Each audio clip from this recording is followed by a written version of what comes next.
Hey Woodworkers of YouTube, welcome back. My name is Mark, I'm from Woodworkers Source. We're just your friendly hardwood lumber supplier.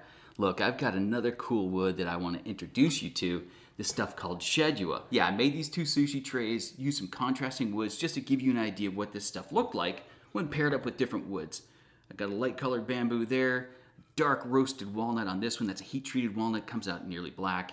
Anyway, I'm going to show you how I made these. It looks beautiful once you get this stuff finished up and into a project. So I thought, great day to have a video about this and introduce you to this wood. So it's the appearance of this wood that sticks out right away. It has this nuance of a number of brown tones, kind of a teak brown to kind of a cinnamon color, maybe even a chestnut color in there. And then you're gonna find these really dark brown, almost black streaks and stripes throughout it. And then some really unusual boards will have some bees wing or curly figures. So the wood offers a really nice surprise of character from board to board. You never know what you're gonna get. So we use the name Shedua in the hardwood lumber industry where we're buying and selling this lumber in board form or in raw form, right? But it's in the musical instrument making industries that use the name ovenkal. So different industries will just apply different names as they see fit. Who makes the rules? I don't really know. But nevertheless, you might run into this wood. You'll find it by the name of Shedua. You might find it by the name of ovenkal. Doesn't matter. It's the same species of stuff, which I think the Latin name is pronounced Squibortia. So the wood is heavy, it's strong, it's really dense, and because of that, it's really nice to sand and give a nice finish to. However, because of that, it's also a lot harder to use with hand tools. Not a deal breaker, it's just a little more difficult to use with hand tools. And some boards can look really boring or plain, but it all changes once you apply an oil finish to it. It really brings out the contrast in the wood. So this is a sustainably sourced wood from West Africa, and it also happens to be related to babinga. If you were familiar with other exotic woods, you may have experienced babinga before. If you look at these two woods, you're gonna go, hey, this stuff's red and that stuff's brown. True, this has got a totally different color.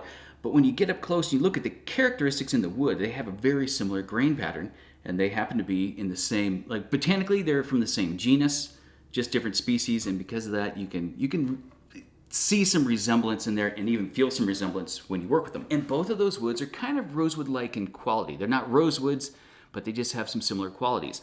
Kind of a luxurious dark variation in color, unique grain patterns, and they just look exquisite with a nice finish on them. But what it does have is a high silica content, which is a lot harder on your blades, your cutters, and your tools. So which means it'll dull those faster than other woods will. So that's probably the main downside to using this wood. Anyway, they're just three parts: the tray body, some feet, and then these sculpted handles. So there's just a really slight curve along the long edges. It's beveled 20 degrees down those long edges, and otherwise the feet are just glued into some dados. That's it.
So when it comes to finishing this wood for your project, I really recommend the process of hitting the raw wood with a drying oil first, and then letting that cure, and then you can top coat it with whatever you want.